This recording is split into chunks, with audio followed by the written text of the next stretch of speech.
Friends, మధ్యాహ్నం lunch చేస్తున్నాము. ఈ రోజు మా ఇంట్లో ప్రజలు చూపిస్తారండి.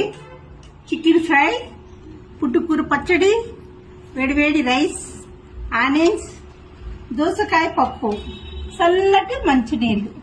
ఓకేనా, స్టార్ట్ చేద్దామా? ఫస్ట్ చికెన్ తో కొంచెం కలుపుకొని తిందాం.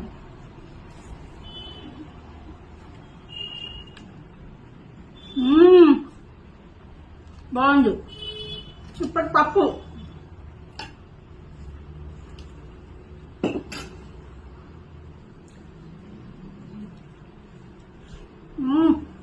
సూపర్ పప్పుకి చికెన్ నంచుకొని తింటే సూపర్ ఉంది.